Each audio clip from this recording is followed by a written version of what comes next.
Yes, guys. Yes, people. Welcome back to another live stream. Welcome to another video for you guys today. We have, I want to say, a lot to unpack from Matt Law, but there's a lot to talk about. I think a few of the things that we've read are kind of the same things that we've already known from the last few days, but we're going to go back through and look through it all again.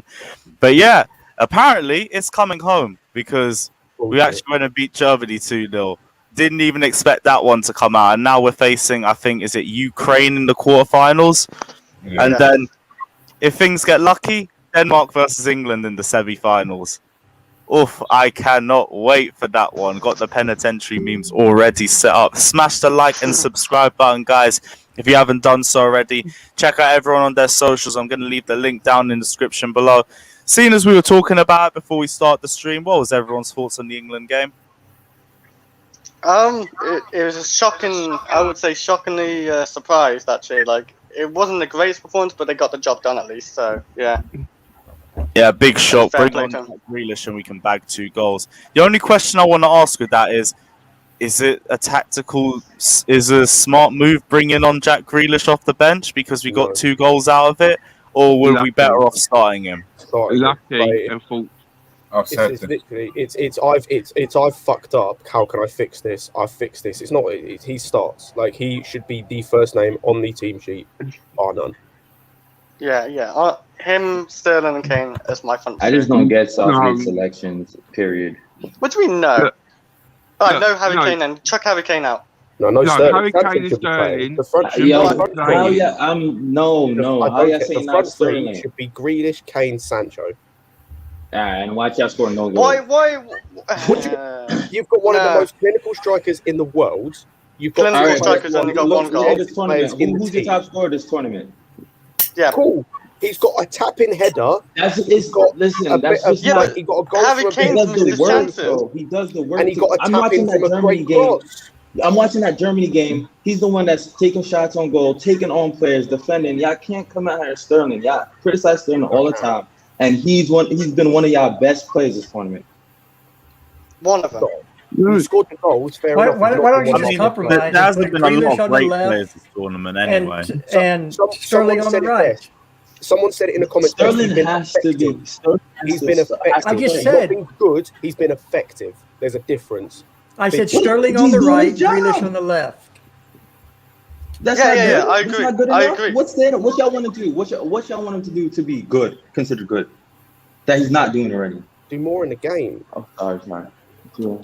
He's done nothing. Like every single game. Yeah, but I blame the system more for that. Like most of our attackers look so poor because of the system that the manager's implementing. Okay, but when you've got one of the most clinical strikers in the world, regardless of how bad he's been this tournament, he is one of the most clinical strikers in the world.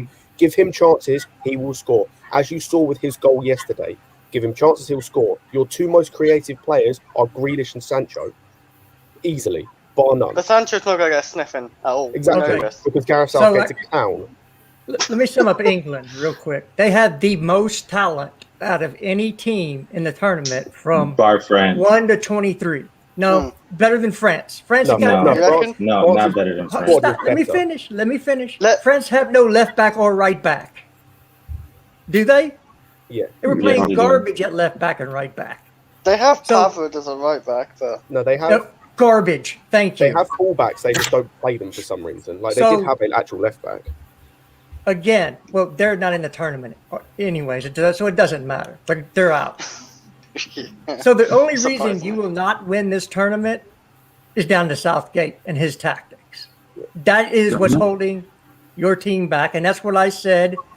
That's why I've always maintained that. I said it on Lewis's stream that the United States will win a World Cup before England will, because you have a crap coach, and they're going to give the man a new contract. They will now. Yeah, he's going to fall in place for another semis. Here we go. 3 more years of this shit. That's what they said. That doesn't matter what the results are. They're going to give him a new contract. Doesn't matter what the results are. You get a new contract. I don't know any business in the world who says we don't care if you fail. We're going to keep paying you. I don't understand that. But for me, no, France doesn't have a better squad because they're an aging squad. Their center backs are overrated as hell. I mean, Varane was garbage in the last game. So please keep him away from my club. I don't want Varane anywhere near us. He can go I'm to... going to say I told you so, but I told Man you. he can go to Man U. He can go to Paris. I don't care. Just keep him away from Chelsea. But no, can I just say something, right? Obviously, yesterday, I was infuriated because I looked at the lineup. I thought, right, you want to play 3-4-3, play 3-4-3. But how he played it was completely wrong. And what bothered me was when he did bring Grealish on, bring him on, but do not take the best player we had on the field in Saka off, because all you're doing is nullifying us.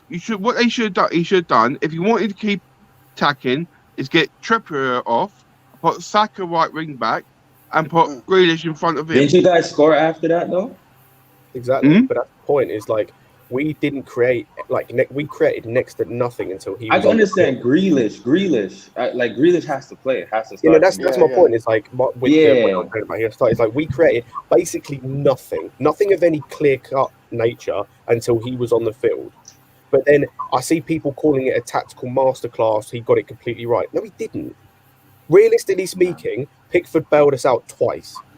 He made the brilliant save for the Havertz chance and the good save for the Werner chance. Werner should be scoring probably, but it's a good save. And then Muller missed. Exactly. Yeah, Muller missed an absolute I keep hearing tactical masterclass. It was never a tactical masterclass. No, it's like, look, the thing is that annoys me about the way we played was, look at who we're facing. Look at just the team that we were playing against, like the players. That back line is so easy to get at, and we never got at them until Grealish came on. That midfield, Goretzka is brilliant. Kroos, it's just slow. Like, he's got ability on the ball, but he's slow. He's not under pressure at times because of his age. But we played Phillips and Rice. Bellingham didn't get a sniff. And it's like, play the players that work against who you're playing. The system we played was good because it counteracted them, but the players we played were poor. Like, it didn't make sense. The two players I can't lie yesterday. I can't lie. Declan Rice was very average yesterday. He wasn't that you see the man bigging up that tackle that he made when he had the horrendous touch before that put him under pressure. Yeah. Jesus. On my life, we are bigging up the bare minimum when it comes to this guy. And now I'm hearing Chelsea actually do have an interest in him. There's actually an interest in the. Sorry, guys, I hate to be the bearer of bad news, but Chelsea have a vested interest in Declan Rice, and for 70 million, Matt Law is saying the Declan Rice saga could get very interesting. So 80 million isn't the breaking point for us. 70 million is.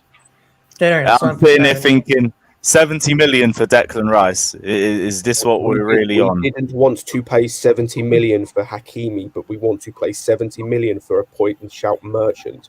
Fuck off. Yep. No, I don't think. I don't think. First of all, Tuchel would rather have Kamara. And I heard Kamara's name come into, and on my life, please, I beg you, save us from Basmati, please. I'm not on this. Is recommended by both Petr Cech and Cesc Fabregas. Okay. So he can play every single midfield position. Well, why is Tchouameni being rumoured a lot more than fucking Declan Rice? Because this is just pissing me off. I feel like 70. If we spend 70 million on Declan Rice, oh my goodness! I really hope it don't come down to this. What do y'all expect though? Is that English tax? Yeah, this is more than English tax. English tax takes it to about 50 million, in my opinion. Yeah, right. How much you got to show off? This is also West Ham tax as well. Rivals and all of that. They don't want to sell him. That's why the price tag's so high.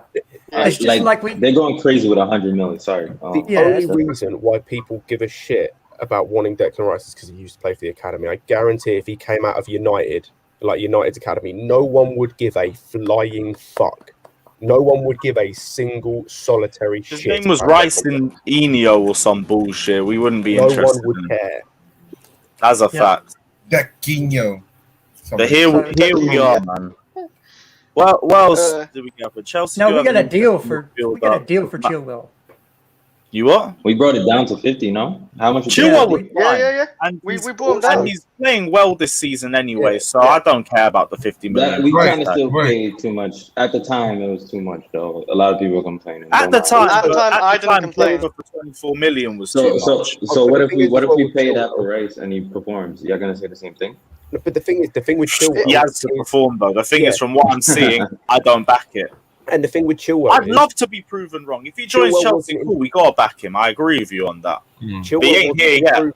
The thing is, Chilwell was an improvement on what we had. Rice is not an improvement on what we already have. He doesn't improve us in any way. He's not better in this system than Jorginho. He doesn't offer anything going forward, so he wouldn't work as a box-to-box midfielder unless we played him as a centre-back. But we've already got 4 good to great centre-backs, possibly, well, obviously, depending on the right wing-back situation, possibly 5 anyway. So we don't need him. So we don't need like a holding DM? No, we do, but like for 70 mil, I'm not paying 70 No, 70 mil, yeah, but I feel like holding midfield, to say that. There are plenty of other options. If we were smart about it, we could have got Samare for under half of that. Who needs that? Wait, who needs that when we got Andres Christensen? He can play DM.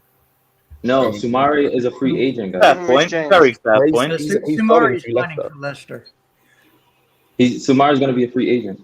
Yeah, but he's going to Leicester. Kamara, we can buy Kamara and Tchouaméni for Rice's price. Big up, Ryan. You can buy 2 midfielders, 2 young quality midfielders for Rice's price. So go do that instead, because you're going to lose Jorginho, if not this, if not next summer, the summer after that, he'll be going back to Italy. Plus, isn't he he's like, I want to say he's like late 20s anyway, isn't he? He's 28, 29. Yeah, so yeah, we definitely need a DM though. Like that's that's Kamara. He's your prototypical holding DM. Yeah. Where Tchouaméni, he's a free agent too. He's got 1 year, I think. Josh, I linked you, G. Like he's about to be. Yep. And Tchouaméni can do all 3 positions, according to Cesc Fabregas. So I'll take his word, being the legend that he is, and Czech's recommendation over any pundit. I don't want to hear the last time Czech recommended a player, it turned out quite well for us, I believe. Yeah, Mendy. Mendy, right? Yep, Mendy. I feel like because Czech actually takes the time and analyzes not even just the footballing aspects, like just the things you can see like off the pitch, like how's your mindset and do like all that stuff though. Yeah. But it's right. They look at how he's suited for Chelsea. As a field check, he knows what is suited for us. Yeah, you look at whether he's going to fit the system, but whether if there's any off the field stuff, how he presents himself as a person, whether he's a leader, stuff like that. Yeah, it's other factors just apart from the system. And Czech's actually turned out to be, what is his role? Is it director of football? He's / player / I don't even know actually. He's basically the director of football. Yeah, he's just a mixture around the club. He's even helping being playing time, if he can. He helps between the Tuchel and the board. Board, he breaches that. Basically, either a technical director or a director of football, one of the two. I don't remember the differentiation. They do basically the same thing. He just offers a lot to our club anyway. That's all we know. But we are very smart to have him on the board, man. He's just a smart guy, and he's like, you saw how he handled when I guess we were protesting that ESL, how he was there, the face and the fans and stuff like that. I felt that was very classy. Oh yeah, he even said give us time, and literally a couple hours later it happened. Was it? Yeah. It was quick. He said give us time, and it happened. So just trust the man. So but we do need to look for more depth anyway, because now we already know the Gilmour loan, but it's about to be confirmed in the next 24 hours. So that's going to leave us 3 centre mids, so we now have to go for a DM in the transfer window. We just need to make a bloody signing, because I'm not being funny. Every other top 7 team, let's say, is making a signing or has made a signing by Liverpool and us. Why do we always do this? Like we win the Champions League, and then Tottenham don't have a fucking manager yet, they're going for quality over quantity. Yeah. So they're not trying to rush anything just yet. And while the Euros are going on, I wouldn't really take too much into it anyway, because you're not really going to see a lot of transfers made, especially with the quality that Chelsea are looking for too. I wouldn't really expect it to happen during the Euros. After the Euros, if we're still in this situation, then I understand the panic. But right now, I can ride the wave. It's fine for me right now, as long as we do end up getting our targets. Someone's corrected me. We are the only team that are either not looking like, are not actively getting like in the middle of a deal or have signed someone. Well, because we don't do our business in public, so you won't know about it until it happens. We do not do our business publicly. That's what the other clubs like to do business with us, because we don't leak like all these other clubs. We do things behind the scenes, and so the selling club can have their PR ready, and we can have our PR ready. It just doesn't happen in public like United, like City, like everybody else. They do these public. Oh, we're negotiating. We don't do that. Okay, we do things through intermediaries until we know that what we're going to put on the table will be accepted. Then we go to the club and say, "Here's our bid." They accept it. That went really well for Hakimi. We never put an official bid. Yeah, we didn't have to put official bid in. Exactly. You guys heard that news? I don't know. It says by Fabrizio Romano. Keep an eye on Declan Rice. He's Tuchel's #1 midfield target, and Chelsea want to do something in the midfield. I have heard Saul Niguez just come out. Well. Saul Niguez. Yeah.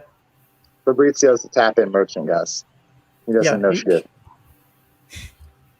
But not, like you got to think like when you're talking like a deal as complicated as the Haaland deal, it's going to take a lot of time, and it's a massive signing. So the club's going to want to have like graphics ready to go, like a crazy announcement ready to go. Graphics, you say?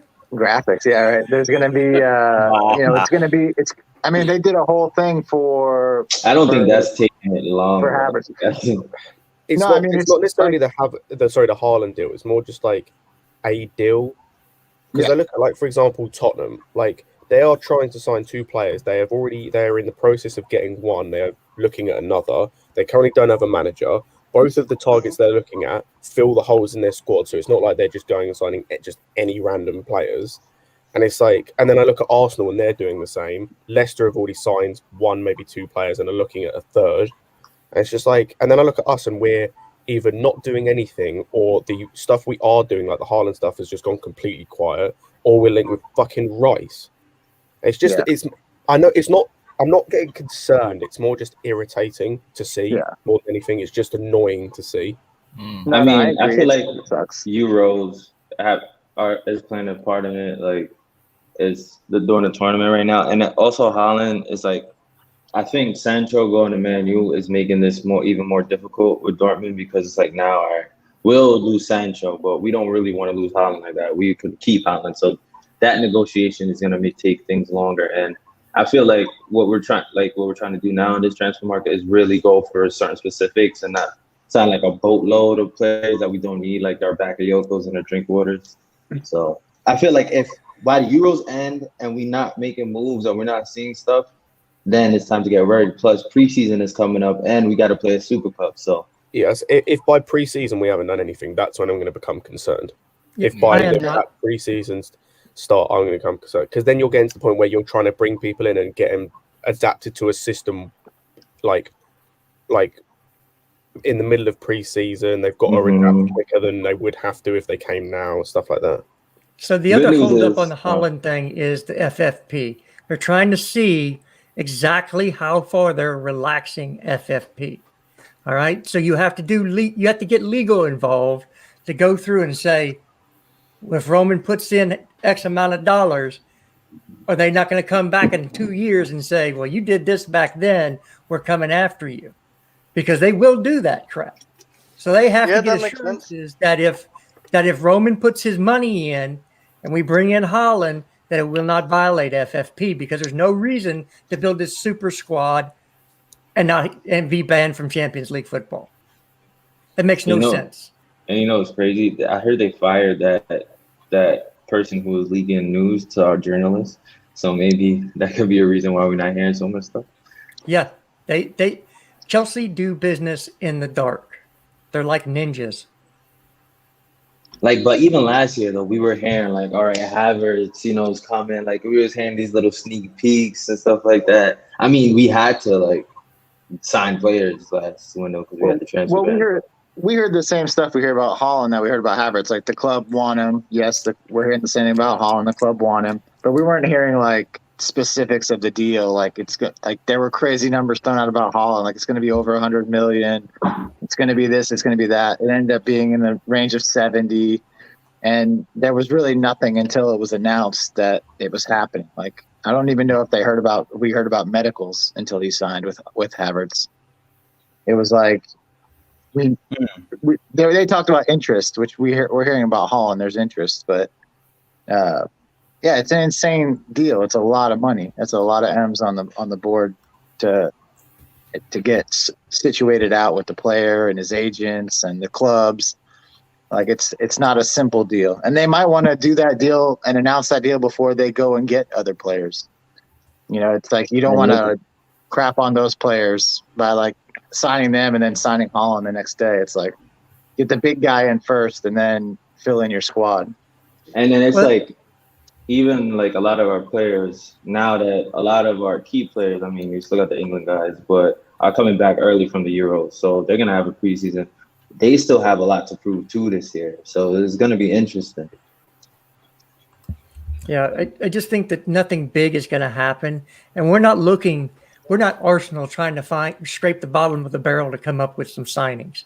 Okay, Right. We're talking about It's true. class players we're going to bring in. You know, you can debate whether Kamara, Chouameni are class players, but they are highly regarded within the football world. And again, all our focus right now is on one man and one man alone, and that's Haaland. Once that's done, we have deals already in place with certain players. I guarantee it's all sorted out. It's just about the bids going in. And again, that's why you're not hearing anything, because we don't put stuff out. The club doesn't put stuff out. Like you said, they might have plugged the leak from last summer. If they've done that and the club doesn't want to give out the information, doesn't matter who the reporter is, they're not going to get it. They're just not going to get the information. So understand, we're doing the work. We're bringing in the targets we need to bring in. Signings will happen. At least 3 signings will happen this summer. It's guaranteed spot. You write it down, mail it out. 3 signings happen. They will come in this summer. I cannot tell you which 3 at this point, but I know one of them is going to be Haaland. Yeah, Matt Law's saying you have to be careful with what he said on Rice because he has information he can't talk about yet. I did hear that in his podcast too. I'm not really looking too further deep into other than the stuff that we already found out. For me, like Rice, we are just going to have to wait and see on, and I'm just hoping this isn't the player that we're going for because there's so many other better options for us. Maybe what he couldn't say is that Rice will push, but I think more what he wouldn't say is how much Chelsea would push for Declan Rice. Because he said Chelsea are interested, but he didn't really go into any further depth other than that. He didn't say the level of interest. He hasn't said if Chelsea put a bid in. He hasn't said if Chelsea are preparing a bid. So really and truly, it could be anything. I'm just not going to speculate too much on it. Can you imagine a midfield of Rice and Jorginho? It would be the most immobile midfield you've ever seen in life. No question. It would be pointless. No progression, no forward balls. There'd be no creativity from which we already sort of lack anyways. Creativity. And then, as I said, he's not better than Jorginho in this system, so he's not going to play over Jorginho. So we're paying 70 million to put someone on the bench, are we? Yeah, because he's not getting in over Kante either. I will say our midfield's actually not a big issue for our team as well. Like, so we just need to strengthen our attack mainly. Because we do actually create a lot of chances for our attackers. And they just don't pull in the net this season. But I feel like we get Haaland, he does it.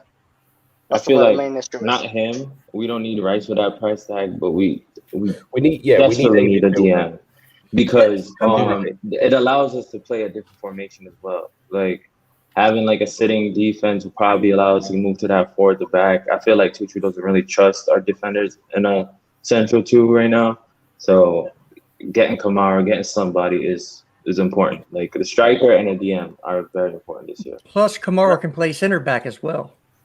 Yeah, get him, bro. So the difference is they're both like 40 million DMs, but one costs 40, another costs 80. He is more of a centre back than he is a DM. He just played DM a bit more for Marseille last year, but he started as a centre back. Basically the same as Rice, to be honest. Like he started as a centre back, plays there more for France and whatnot, but then played DM for Marseille last year. He's the perfect sitting DM, a holding DM to play in front of a back four. So you could change the system with him on your team because he's multifaceted. That's what Tuchel's looking for. People can play more than one position. Yeah. That's why RJ is so valuable. He can play center back and wing back. And either that or getting Tchouaméni so that the strain on Kante is less. Because you saw last season that injuries are a problem with him. And having someone who you can basically, it's plug and play in with, like you basically take Kante out, put him in, and there's little to no drop off is also good. And I think Tchouaméni could be that player. I think that's one reason why Tuchel likes Loftus-Cheek in the sense that he thinks that maybe he can mold him into a couple of different positions, like just with his size, his athletic ability, his touch, his vision, and things like that. Like he might say, "Oh wow, this guy could be a really great 6, could be a great 8." Like imagine a Ruben revolution, man. I'll be stoked. No, I mean, it's not unheard. Like it's not impossible. I would love to see that got spoken about as well. To be fair. Big up Declared saying Tuchel might want to use Rice like he did Marquinhos. That's a massive downgrade, though. Massive downgrade. Yeah, but he used Marquinhos as a like a DM, and he drops in between turns to back 3, right? But you could do that with Kamara. Yeah, we just discussed about doing that with Kamara. Yeah, they might like Rice, but there's no way ever on this planet Earth that they're going to spend that kind of money on him. They may like him, but it's never going to happen for that money ever. There is no world in which this deal makes sense. Like for 70 mil, there's no world in which it makes sense. If we're talking 30, 40 mil, then we can have a conversation. But for 70 mil, this doesn't benefit us because we just sign a 70 million bench player. It benefits West Ham obviously, but like from our point of view, it doesn't benefit us. No, and it doesn't make sense. No, you're right.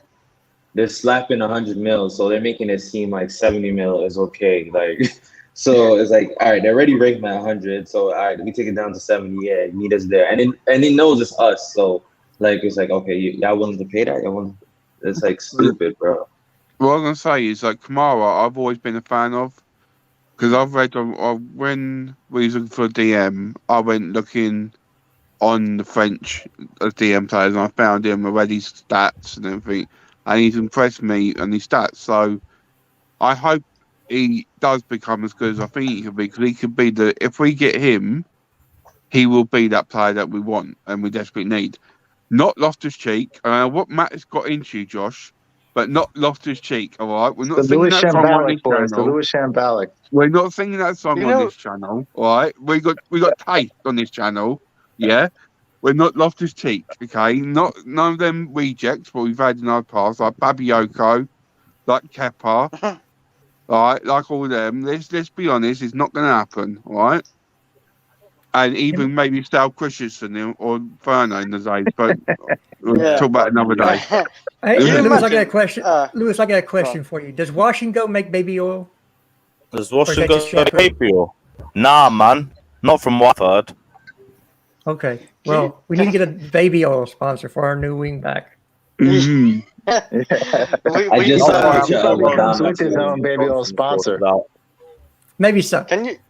He brings his own baby oil sponsor with him. Yeah, 25 million pounds.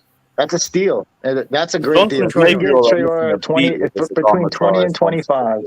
That's a fantastic signing. Because we offered 30 for him when he was at Middlesbrough, and they turned it down. So if we can get him for... Oh, look what a cat dragged in. What are you saying, bro? Go on. Yes. I still lost my voice, though, man. Yes, bro. What are you telling me? Not much, man. Not much. What's happening? How you feeling after yesterday, guys? I'm just tired. I'm just tired. I'm tired as well, bro. I actually haven't slept properly as well. Barely any sleep. It was a surprisingly shock winner, Jam, yesterday. A good shock. No, How was it a shock winner? No, the win against Germany was surprisingly. It was a shock win for me. The win against Germany went surprisingly well. Yeah, it did. It went. It went surprisingly well. Yeah. Tactically, you got it right, didn't he? Jem, how about you Jem, can you do me a favour? Yesterday. All right, Jem, I need you to do me a big favour, right? Because you can proper tell the truth. Sterling, was he any good yesterday? What do you mean? I think Sterling at the moment's undroppable. The only reason he's undroppable is there we go. The only reason he's undroppable is just because he's scoring our goals. Other than that, I don't think his performances on the pitch are that great. Thank you. No, but this one, what I mean. He's still but that's what I'm saying. You can't drop Sterling there. That's my point. Cool. He's getting goals. Again, didn't say he wasn't undroppable. I said you just said hang on. You said Sancho and you said Sancho and Grealish to me. Don't lie to me. The only reason he's undroppable is that he's scoring goals. That's it. Other than that, but at least he's doing that, right? He's gonna be our top scorer. They should start over him. To be honest, let's be fair. Sancho should start over Sterling. I'm talking about based on like how. What was it like over here, eh? When we know it all. Sancho's not playing another minute in this tournament. No. Yeah. I'm afraid. I don't think Southgate knows who he is. I feel great. I really don't think Grealish knows who he is. He managed to give both of you the answers you wanted as well. So this is my take on the game from a neutral. Here's my take from this game on a neutral. Congratulations to England. You just beat the worst Germany team in my lifetime with a Finnish coach with home field advantage. Great job. That's fair, to be fair. And it's good for us because Havertz played well. Man, you put it like that. It's just really it doesn't matter what Germany team is playing, what players are playing for Germany. Germany in history have always been a bogey team for England. It doesn't matter. So a big win for England. But still the worst talent. The worst squad you could. Talent-wise, it's a good team. It's the manager. The manager was shocking. It's a carbon copy. You can literally copy and paste what's going on in Holland with Germany. It's like you've got boatloads of talent with a manager that quite clearly doesn't know what the fuck to do with it. That's Southgate too.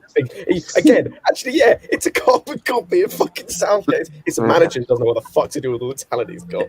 The difference being De Boer and Lowe are gone. Yeah, I'm off. I gotta get back to work. I'll see you guys. Take care, bro. Both De Boer and Lowe are gone. And y'all are stuck with the waistcoat. Who's got to be fair, Lowe, we're in the Tottenham position. Love to see it. Lowe's management was so poor. I have no idea. Like, I feel so bad for Kai Havertz because he was fucking world class again yesterday with two just beautiful balls on a plate. And bro, he should have taken Muller off as soon as he missed that sitter. As soon as he missed that sitter. Do you know what though? If that was Werner doing that would have been all over Twitter. You know that. Yeah, I know. But and you know, German fans would abuse Werner a lot too. I was like, sorry. But Timo had his own miss. He should have beat Pickford from that position. He should have. Yeah, but he forced out a good save at least, though. It was right at him. It wasn't a good save. But look at come on. Yeah, but Muller literally missed it in a massive 1v1 situation. That's the worst foul I've seen, and I can't believe. Basically, Jester, Kai Havertz set Muller through, and there's no defenders on him. They're falling behind, and Muller's running through, and literally he missed it. He missed it completely, not post. He just missed the goal. You gotta watch it. It's a howler. Yeah, that's why you don't dust off relics and put them in the team. The German Alvaro Morata. The thing is, you know what? I reckon he could have taken an extra touch. If he had a little bit more, if that was like a Werner or a Havertz, because they have slightly more speed, they could have taken an extra touch. Like, whoever, I think it was Walker was catching up with him. He had to take that shot quickly because Walker was catching him. And that just comes down to age. He should have never taken Werner off, to be honest with you. He should have taken Muller off when he substituted Werner. Especially when you need a goal, you need him to be able to get in behind, which he had done a couple times in the game. And then, I don't know, it's just shocked.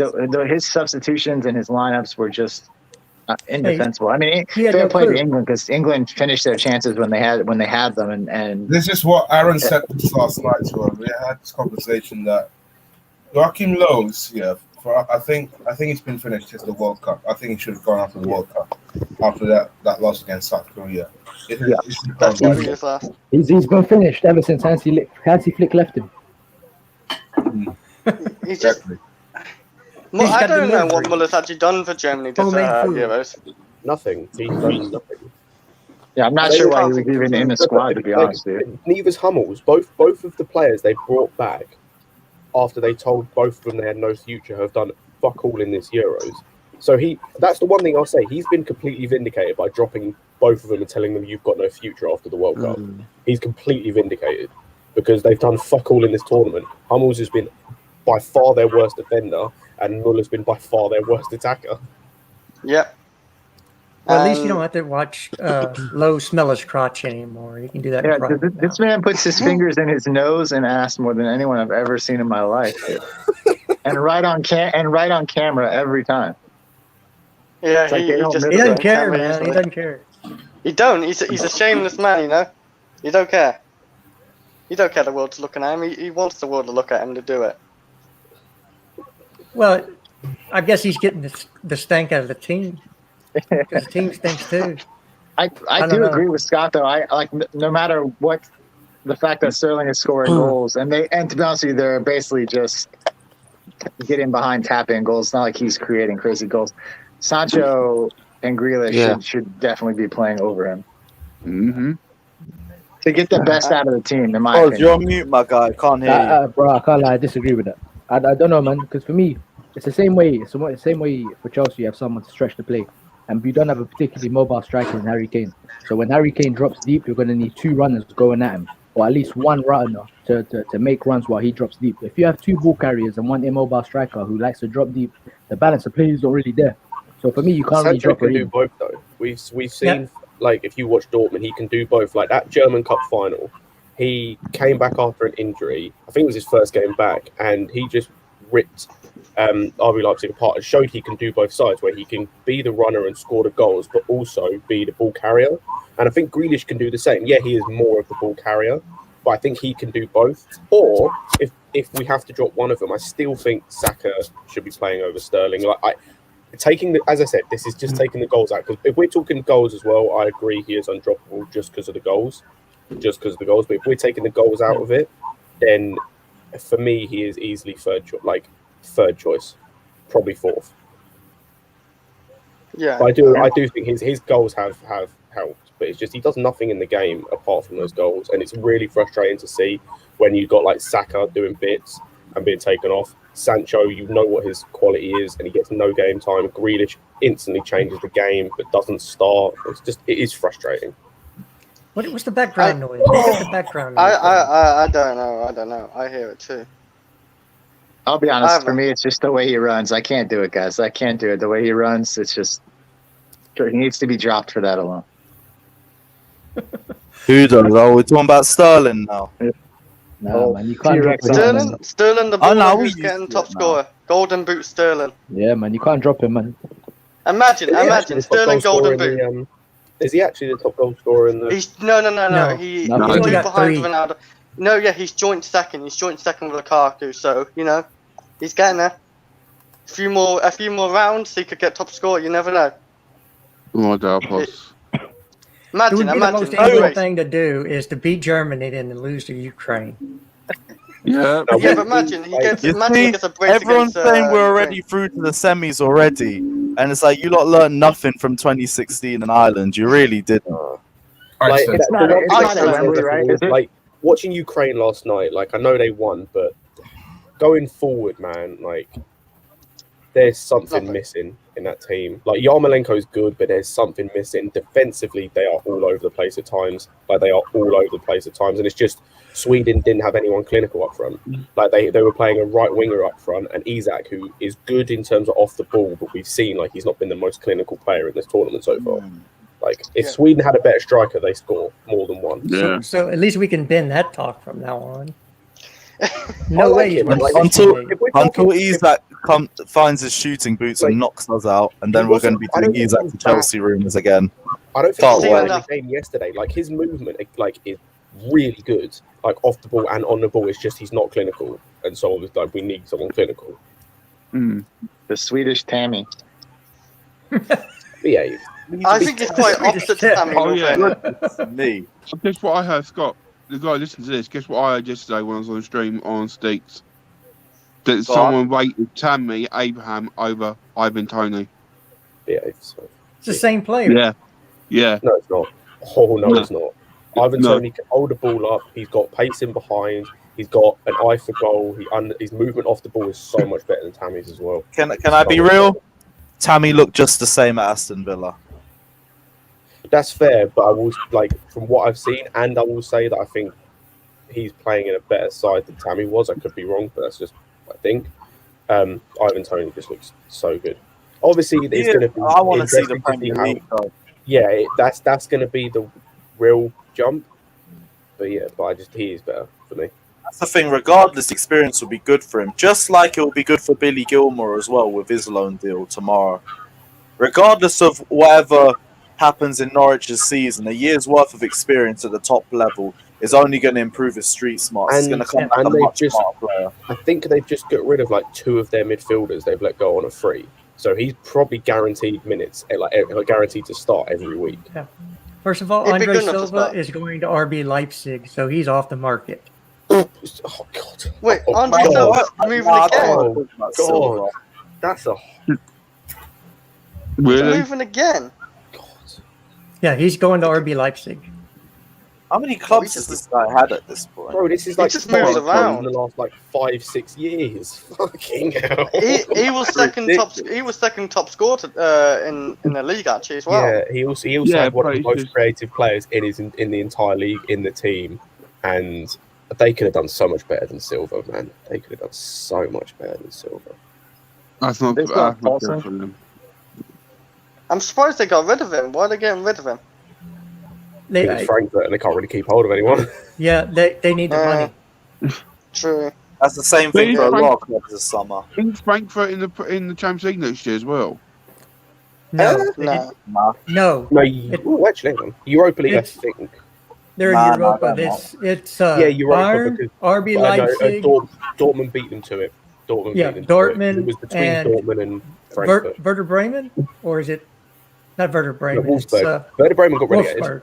They're both green and they have the same colors. Wolfsburg. Yeah. We've got that tall Dutch player, the striker. Yeah, that we can go down well.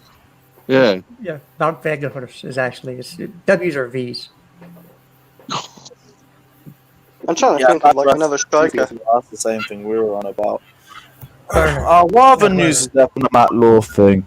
There was Loftus-Cheek and Matt Law saying that Tuchel's very interested in taking a look at him, as well as most Aloni's in pre-season because he's aware of his reputation and talent, and he did previously want him as well. He did add it believes it'll be difficult for Ruben to work his way into the squad, but he really wants to give it a go in pre-season, and we know that Ruben Loftus-Cheek is usually a strong trainer, so hopefully he can convince Thomas Tuchel. As a squad player, if we are getting rid of midfielders, would be a good 8 to keep on the bench if we needed. But in terms of him starting, he would have to prove that to us. He should be starting. But like I said this on another stream, as a squad player, especially if he can learn the system and learn how to adapt his game with the injury record he's had, then he could be, because he could be the perfect either replacement or kind of, say Kovacic is out, he could be the perfect replacement for him. Be that ball carrier, but with more end product in the midfield. Way more end product. So do you reckon Ruben Loftus-Cheek could definitely thing that happened in 2019? But I feel like now he's had the 1 year loan spell. He can come back into the team as a squad player. You can play him more sparingly, and then hopefully build his confidence up as well. And then maybe there'll still be a player there at the end of the season. And as well, the one thing that we can say about Tuchel is he does not rush people back from injuries, so he understands what a player goes through or how long it takes to heal. It took him ages to bring Kovacic. From everything I read, could have come back earlier than he did, but he took a long time to bring him back at the end of the season. He doesn't rate Kante. Wait, how do you know he doesn't rate? How do you know he doesn't rate Kovacic? Come on. How do I know he's not ranked? Because he's been linked. He was one of the players linked to go to Inter Milan. He was a choice. Okay, if he doesn't rate Kovacic, why does he start him in big games as well in a season? What big game did he start him in? He started him against Man United for starters, where N'Golo and Kovacic played together. We drew. I'm pretty sure he played him against Liverpool as well. He's played him in Champions League games. Well, Liverpool's not a big game. Well, I'm talking about who started the final. No. But we're talking about but Kovacic was he came from an injury.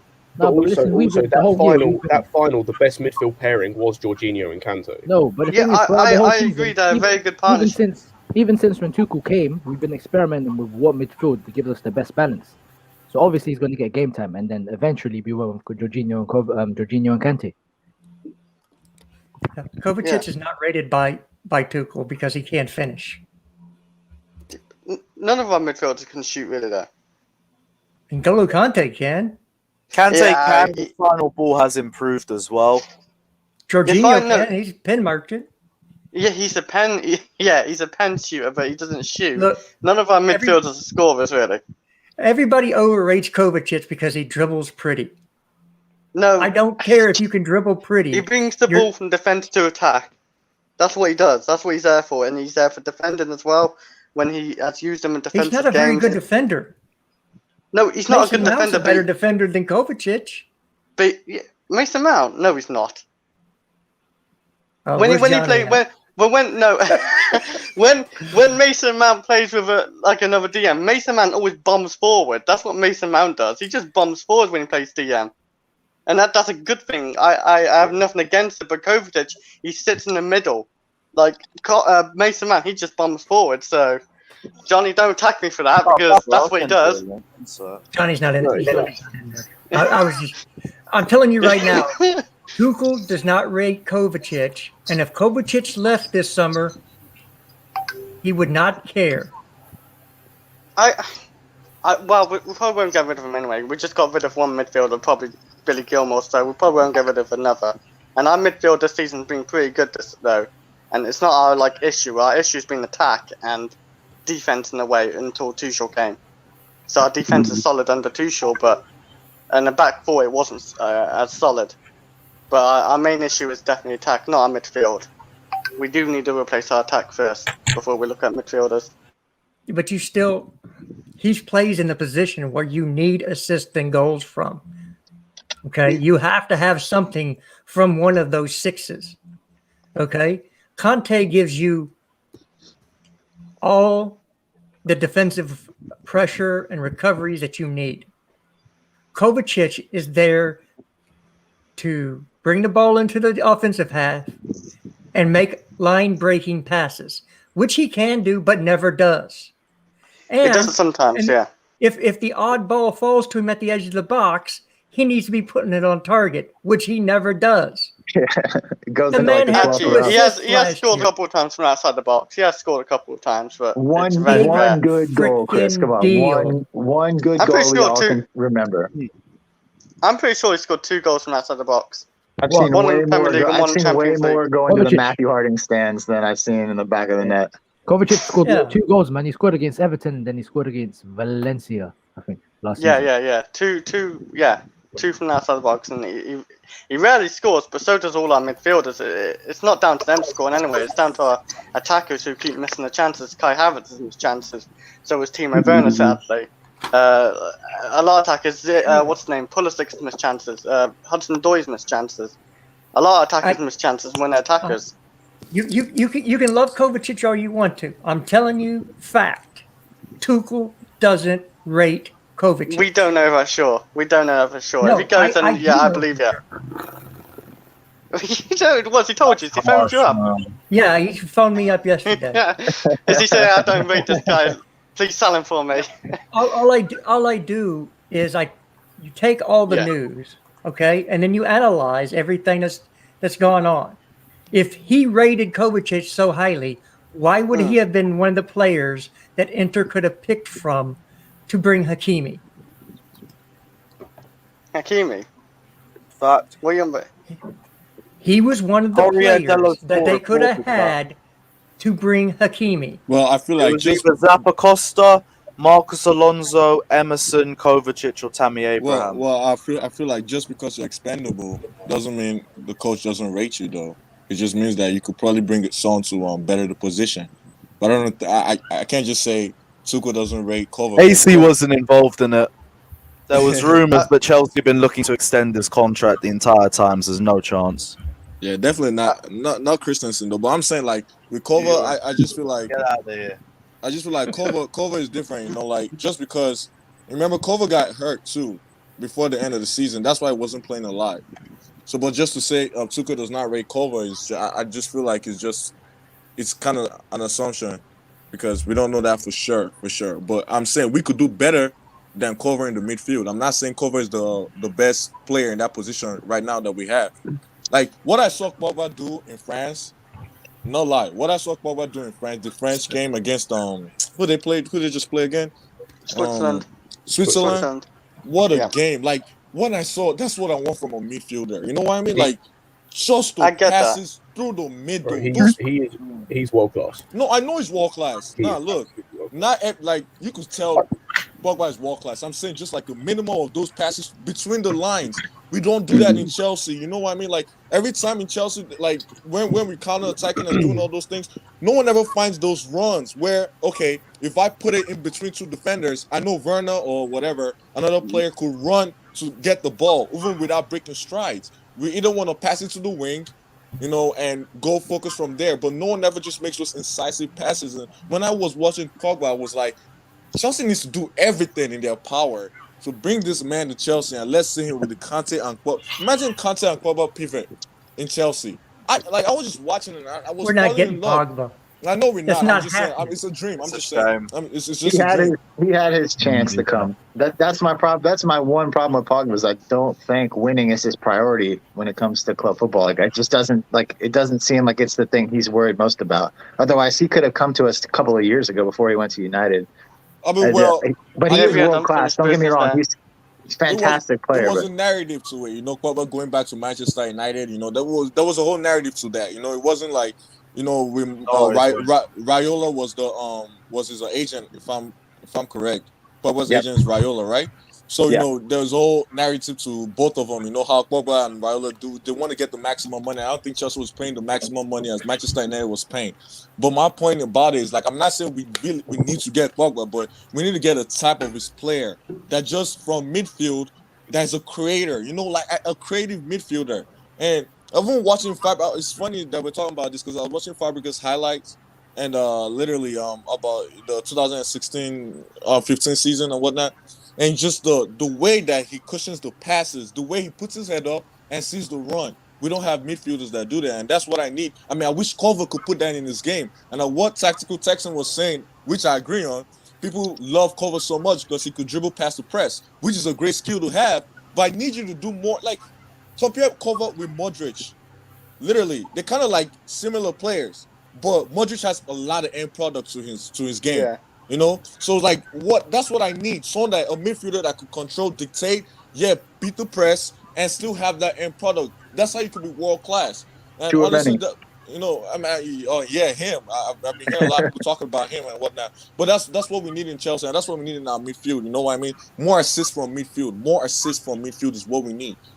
It's beautiful. Yeah, but that's not been the problem. We've actually created, like, I think, the second most chances in the league this season, and it's been down to our poor finishing. No, we need to sort our finishing out first. We need to sort out first. Okay, but Chris, I'll say something, man. There's one thing about looking at stats. That's cool and all. But me watching the game, like looking at the game. We create a lot of chances. No, we do create chances, but it's kind of half chances sometimes, except Werner missing open goals. We create like half chances and whatnot.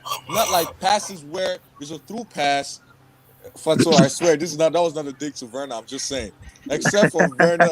Alright, can I say something to you in game sense? What about the Real Madrid game? We should have won at least by 5 goals, right? Yeah. In the second leg, yeah.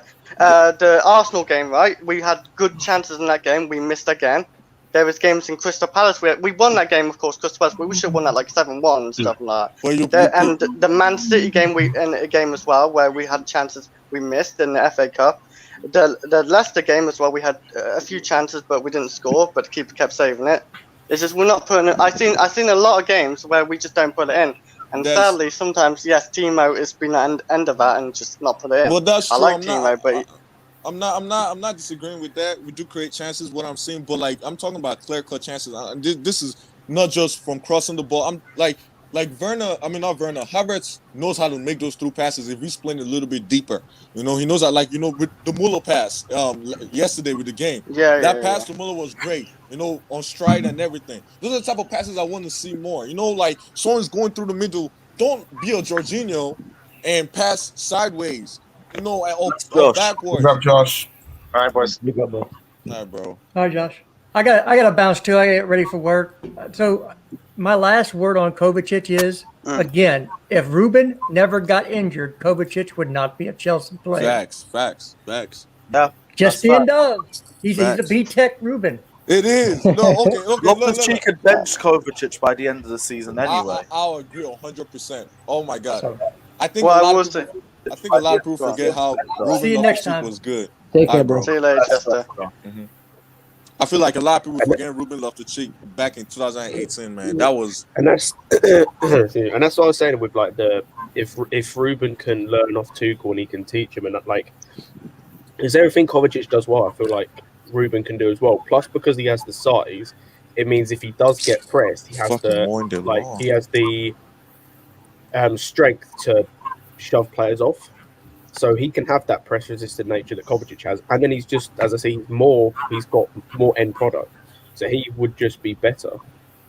So I think is just everything about Ruben. I'm sorry, like if Ruben never got hurt, he was becoming a world-class midfielder, like a complete midfielder in a sense, you know. Because remember, Sarri never wanted to start him because of his defensive game, quote unquote.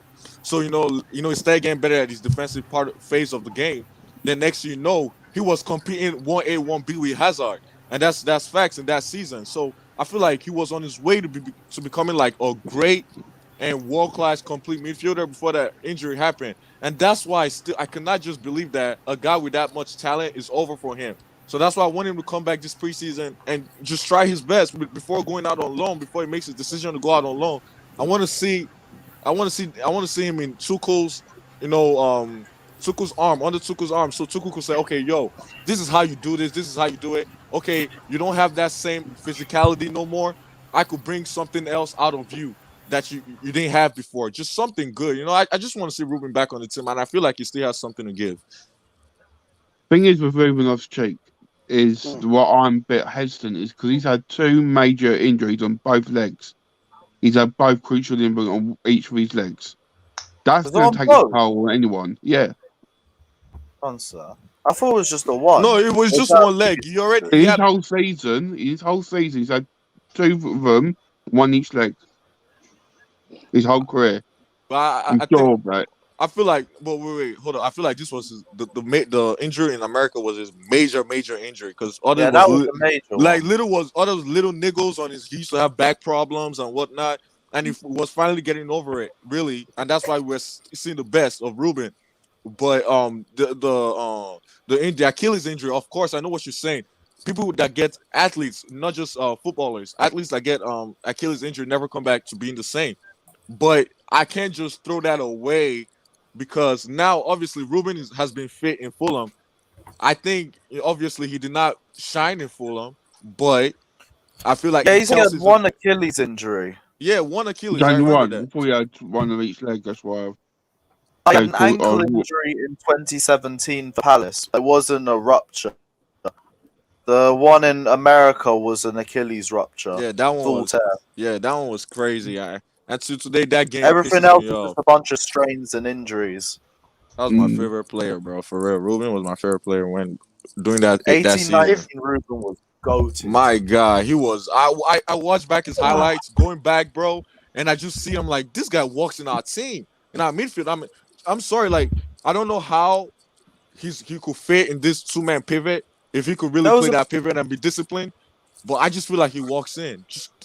The talent if he doesn't appear where he's our top 3 players in the squad, him, Kante, and Hazard. Yeah, I'm saying like, bro, that 18th season, I've never seen a player go head to head. Usually, the whole 7 year, how many years was Hazard with Chelsea? I think 8 years. The whole 8 years Hazard was in Chelsea for. There was nobody competing with him. Like, okay, you 1A, I'm 1B. Nobody was on Hazard's level. Maybe Costa, but Costa was a striker, getting assists from Fabregas a lot. But Hazard was always on, his own level and whatnot. Onto that 18th season, and actually, it's funny that 18th season was Hazard's best season statistically. So, and Ruben just was 1B. That just made I really like Ruben's game, man. And his game was like, okay, like Kovacic, but end product. And the way he beats through people, the way he just, man, I wish he's gonna come back good this off season. But a question to you, man. Yeah, is that do you think, like, his main position obviously is more forward, yeah? So he's not gonna walk himself into the front three, and he doesn't fit in the double six, and he has to adjust himself. His main position is possible. His main position is a box to box. He's not a when look. I actually even think when he was. But what I'm saying, his main strengths were closer to the 18-yard box. Finishing, his link-up play. When he played under Sarri, that was his best position. So if he was to play in Tuchel's system, it would be something similar to what Mount does, right? Yes, that's his main strengths. For him, for you to squeeze him in that double six, you'd have to change to a completely new player, almost, right? Yes. Maybe he can pull it off. Maybe Tuchel can squeeze him there, but he'll be in the fourth pecking order, and I don't think he beats any of the three that we have. And plus, if we buy someone.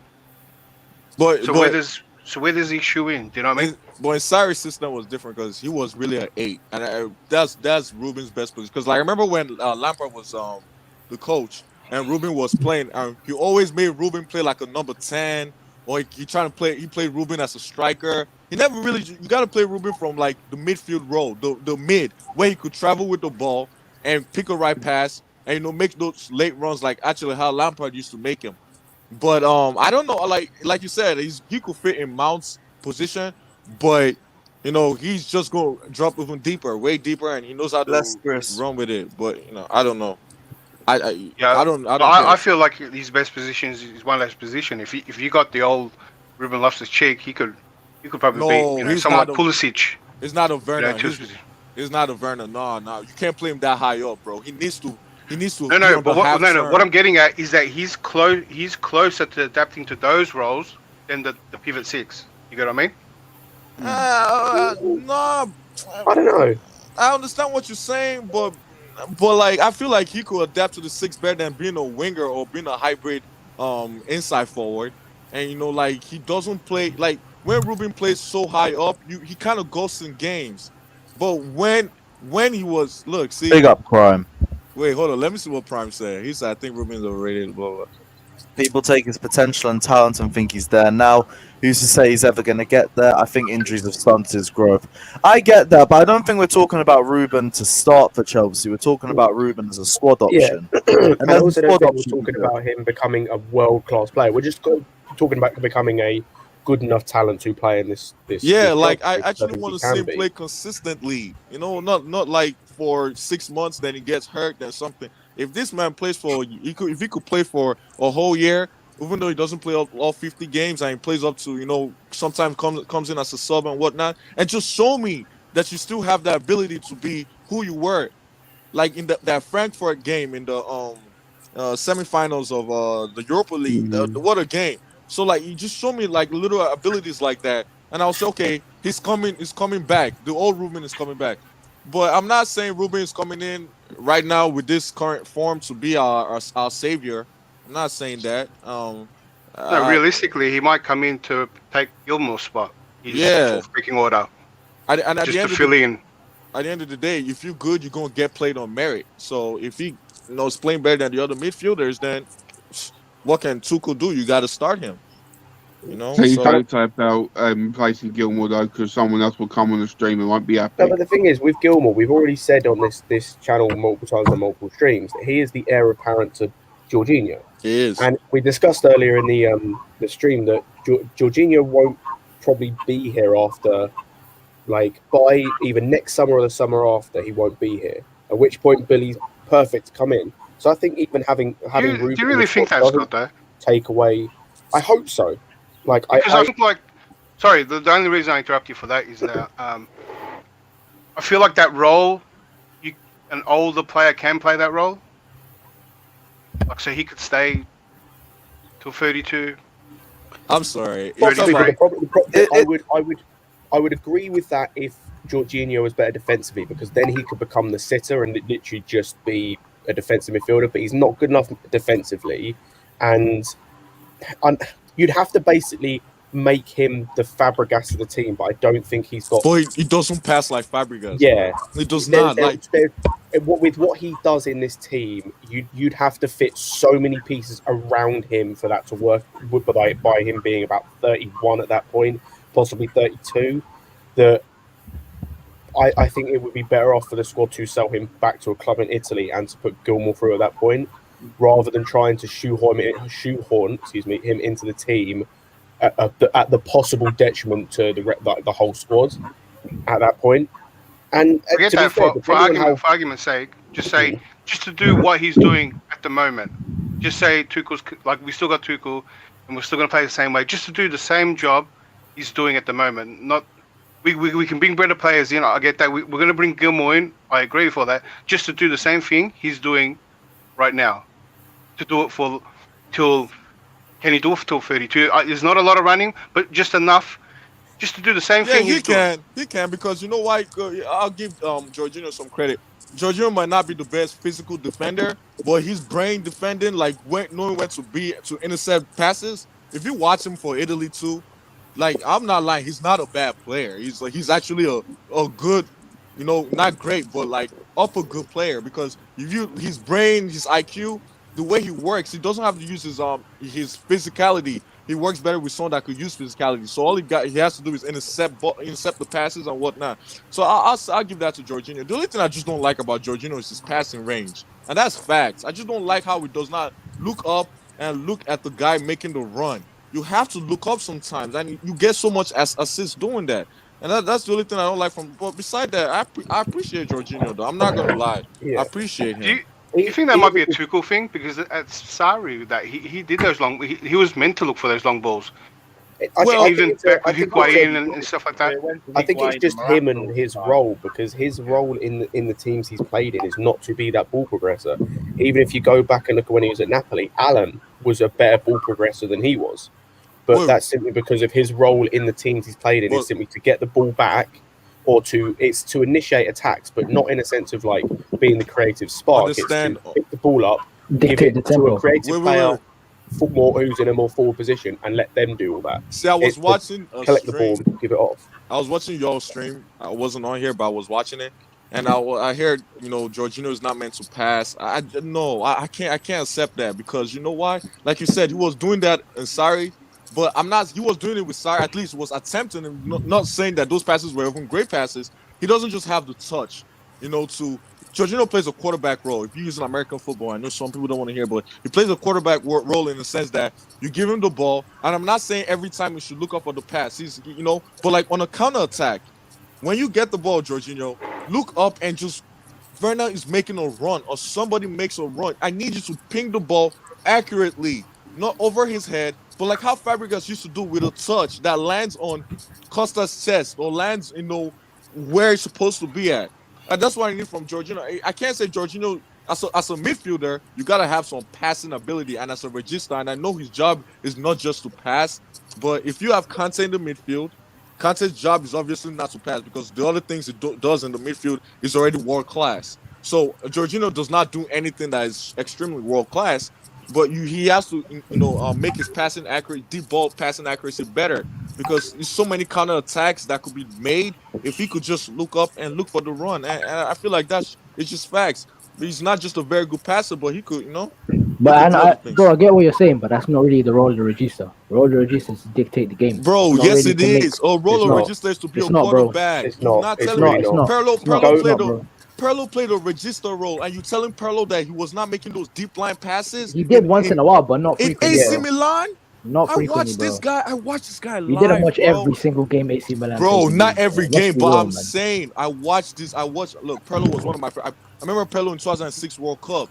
The pass he made to Grosso. I'm not saying Jorginho making that pass. I'm just look at Jorginho now though in the Euros. He's making those passes with. No, he's not. No, he's not. Bro, he is. Bro, he's not making incisive passes leading to goals like. Bro, in the Euros, Jorginho has been quite progressive, man. Bro, I'm watching Jorginho. The thing is, there's no point comparing him to Pirlo, because Pirlo's just a better player. Pirlo is generational. I'm not saying exactly. that. And the thing is, Jorginho, it's not his, like, as a regista, it's not his, like, as I said, his role is literally, in the teams he played, is to pick the ball up from the defenders and to progress it forward. Not long, but just a simple pass to the more progressive players. That's okay. That's You can say that. Okay, then why do we blame Jorginho for some defensive mistakes if his job is not, he's not a CDM. He's a regista. He's not a CDM.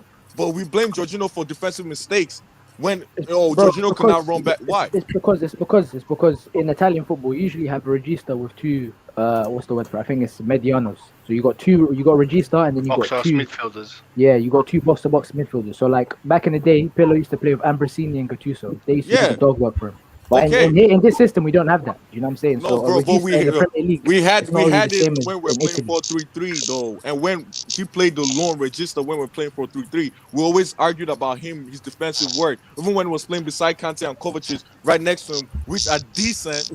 Kante is world class, and Kovacic is decent in defensive. We always argue that his defensive work is not good. We actually judge Jorginho on his defensive work, but a register's job is not to be defensive. So we could look at both sides like that. I'm not saying I'm gonna judge Jorginho on everything he does in his deep line passing, but you cannot tell me that he should not know how to deep line pass when he has the ball. And like I've seen him do it, and you said he did it in Sarri, and he's done it before, brother. I mean, bro, how many times, bro? He's done it a lot. How many times has he done it, and how many times has he failed to do it? When I see him games, let's take it back to his role. You blamed him for DM, right? Or why do we know we're harsh on Jorginho. Our fan base is harsh on Jorginho. Yeah. But you do know that he has the most crucial role in the build-up, and he has the most passes. So when he does lose the ball or defensive area, it's just as crucial as a defender losing it. But he leads to an attack all the time. So that's why when his little errors are magnified. That's not it. I'm talking about times where the players are actually going through the middle and he's not tracking back in the defense. Or like remember when Son know that he's not good at ran through, and I'm just saying we would judge him for that defensive mistake, but that's not his job as a regista though, because a regista is not I a judge CDM. any midfielder for that because that's exactly football. Exactly, but I'll judge any midfielder for passing though. But that has nothing to do with that. I would blame Kovacic, Kante, Mount, Loftus-Cheek, Havertz for that as well, because Havertz did that in the World Cup for Germany. Lost his man and they conceded. But I'm saying, just as a footballer, not roles, take roles out, but as a footballer, I would criticize any player in that situation. Yeah.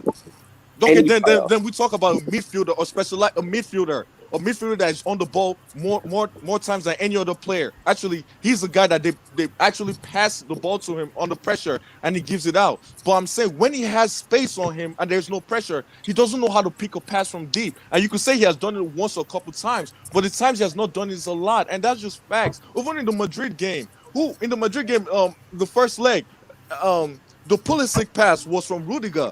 But there was a lot of times where Werner and Pulisic were making the run. No, Werner did not play in the first leg, did he? Not Werner. Pulisic and who was the other attacker in that game? Werner, Mount. Pulisic, Werner, Mount. They were making those runs, and he was not finding them, and it took Rudiger to do his job from deep. And look, actually, the person that takes a burden from Jorginho making those deep line passes is Thiago Silva. So he should be happy that Thiago Silva is in the team too. If not, like, it'll be more magnified. And I understand what you're saying. That's not his main role, but I am never gonna say his role is not to make a deep line pass, because he needs to, and that's he has to be part of his game. What we're saying, he has done that before, and he has the capabilities. But when it comes to the way we're playing at the moment, let me describe it. We've been progressing the ball, and we've been linking up. We have heaps of players to link up in the midfield. We play false nine, man. There is no reason. We haven't had. And look, how many teams have sat back? Bro. We have, the way the game has turned out, there hasn't been that. Kick a long counter. I'm sorry, bro. I watched this. Look, you're a Chelsea fan, so I'm not going to discredit it. We all Chelsea fans here, and this whole season I literally watched every game. And there are times I understand what you're saying, but we pass a false nine with more passes and link-up plays with Tuchel. But I will not. I'll tell you the truth that we play a counter-attacking game too. So the fact, like, the goal in the Champions League was. Well, it wasn't really counter-attack, but it was just good phases of passes, kind of counter-attack. But I'm saying we still play on the counter-attack too, bro. It's facts that Werner makes runs that does not get found. Even as much as you know, I always slate Werner. He doesn't get found by the midfielders. No. You could say Kante too, but I'm not gonna blame Kante because what Kante does in the midfield of everything is just world class. But I'm not gonna say Jorginho is world class. But if he wants to elevate his game, just the same way you were talking about Kovacic, he could elevate his game by making those final balls and everything. He could elevate his game by making those deep line passes and having a vision. That's literally vision. These quarterback passes that you're talking about aren't like the best options, if you get what I'm saying. You're talking like they have to be made. They don't have to. They're only good against teams that play a high line. And how many teams play a high line against us? Bro, you could say that, but I saw a lot of counter attacks in Chelsea's team. I saw a lot of. Bro, they're easy to lose those balls too. Why go for those over the top? It doesn't really have to be over the top. It could be between the lines in the midfield, but it as long as it beats the defenders, you know what I mean? You know how deep Jorginho plays, man. He has way better options, man. Mount comes deep. Bro. I'm sorry. That's what makes sense. I don't want to hear that, bro. These passes you're talking about, there are very few players in this league that can make those passes. Like what Pogba was doing in the World Cup. I'm sorry, not World Cup. This last game, I just fell in love, bro. I'm not no homo. I was like, what a player. And I'm not saying Jorginho should even be in that level, but those between the line passes, I love it. Like, Joe, bro, one game came to mind. I tell you, what about that Liverpool game that we played? Have your vision. I need vision from him. Wait, what about the Liverpool game that we played? Madrid's second leg, he made a good 2 passes. The one that Havertz missed as well. Yeah. Was he not the one that made the pass? I see your nitpicking passes, but no. But we could all go back in the games, and a lot of games he did not make those passes. I am telling you, that's fact. But hang on, I'm saying tactically, there are very few players in this league that can make those passes consistently. You're talking Pogba, De Bruyne, Bruno Fernandes. Bruno doesn't do it. Yes, Bruno doesn't. It takes him 30 attempts to get one of those passes. I know Bruno's sucks. You bring the point that it's not even just who can make him. It's a more riskier ball. Yeah, but we need those type of passes. But I'm telling you, but why take the choice when you have better choices? Bro, you cannot say, bro. We can. That sounds good now. But when we're watching the game and chances are not coming because there are a lot of games that we did not have chances created. It's facts. Even with those what you call it, the guy sitting back. Matter of fact, I was watching this interview with Cesc Fabregas. I remember. I don't know if you guys have ever seen it. It's with Gary Lineker, and he was telling it was like it was a funny story when Diego Costa was yelling to what's his name, Antonio Conte, pull Fabregas in because we were playing against West Brom that sat 10 men behind the ball. But as Fabregas said, those are the type of games that a playmaker like him likes to play because he could find those spaces with vision. It's a vision thing. I know what you're saying. Sure, Jorginho can do that though. But get me wrong. West Brom sit back, man. West Brom sit back. You're not going to get any over-the-top ping balls against West Brom, mate. Fabregas will five at the back in the box. You didn't finish my story. Fabregas did it. You are, but that's why you overload one side of the pitch and then switch to play. Okay, that sounds good, but Fabregas made that pass. There is no point playing that type of pass against a team that's going to sit back, especially when they're good in the air. There is Scott. You've got very few people in the whole world of football that can make that pass. Fabregas was a special player. As I said, De Bruyne, Pogba. Let me make it easy. I understand what you guys are saying. Look, it's a risky pass. Why don't you but you have to. Nah, stop it. I'm not saying I don't like Jorginho. They never come out of my mouth. I'm just saying for him to progress as a player with Chelsea fans who even start to appreciate more is having those incisive passes through the middle. I don't care if it's through the air or through the ground, but the pass that splits defenders to find a man making a run. He doesn't have that. Mate, you can literally search on YouTube Jorginho robbed off assists and you'll find. Oh man, bro. There are many times he does not do it though. He doesn't like looking up. He loves passing sideways. That's a coaching issue, right? That's not an ability issue. We all know. Bro, it's an ability. That's what I'm saying. Tuchel didn't like it. Tuchel would instruct him to do it. Yeah, I hear what you're saying about how those balls over the top have kind of faded a little bit. But it doesn't have to be over the top. It could be on the ground too. Just split those defense. You know what I mean? It doesn't have to be on the ground. There's a bit more. There's a bit more forward passing from there. I'm talking about the ones in the air. In the air, you don't really see that as much. But same way, like you say, we got low block City. You're not going to see that as often because teams have to play high up first. Last time we seen it properly effective was Southampton, I think, and Southampton played high up. So of course there's going to be the space behind. If you have a good vision, bro, there's a way. I'm not a professional footballer, but those guys that have I think Prime does it perfectly here.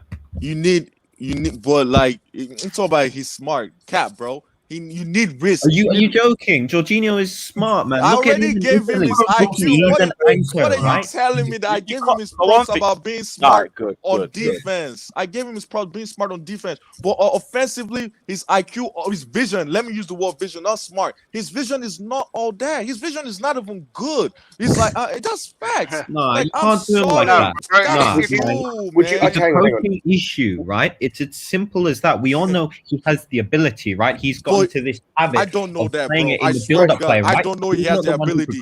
I don't know he has the ability, bro. I'll tell you the truth. Watford. Would you say? Come on. You tell me Watford. Okay, good. Tell me, like, I'll give you 3 games where he passes it and he just goes over the head. That even, matter of fact, I'm gonna say Rudiger's a better deep line passer than Jorginho. No. Just because he did one pass against not because of one pass. It's how accurate his long ball is. Compared to Jorginho, does not do a lot of long ball passes that are accurate through the middle. Bro, I mean, I watch this guy every time. Oh, you could sound wolfy. You could sound waffly. Do you think you said about Jorginho's vision? Do you think Bruno has good vision? Yeah, I think Bruno has good vision. No. Bro, in Manchester United, he has Scott, you know Bruno plays like a second striker, so he doesn't even Bruno's got no vision at all. Bro, he doesn't make deep passes, but he makes incisive passes. He makes incisive passes. He attempts 30 passes, like long passes a game, and gets one off. He has no vision. That's how I know this conversation. That's because of Cavani as well. That's how good Cavani is. You tell me that, bro. He makes incisive passes from that. No, he doesn't. One United game, bro. Big up Holland. Big up Holland saying Pep wanted Jorginho for a reason. Elite midfielder. Bro, they wouldn't even be re-signing Fernandinho on a new contract. My point is, he's not elite. He's a good midfielder, but the way that he could get himself elite in the right system, he is elite. Where he could get his name really resonate with Chelsea fans so much that they love him. I don't say I don't hate Jorginho. We do love him, man. What are you on about? We love him. It's you, man. Listen.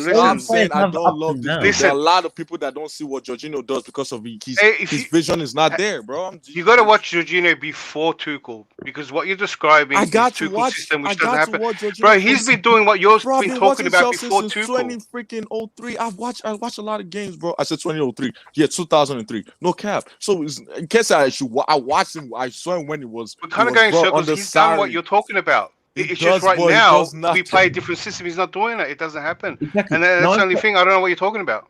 Bro, yeah, I've got another question on that. You know, if we're complaining about his decisive passes, what about his pass to Mount against Porto? Was that not very good? Right?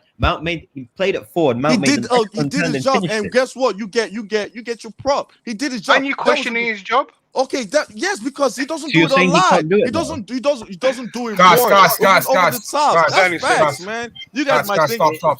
Yeah, come on, man. Go on. Wait, can you guys hear me? It sounds like you're talking about Nokia, bro. Oh my god. Yes, Prime. What are you saying, man? All right, Lewis, can you guys hear me? Yeah. Oh, cool. What?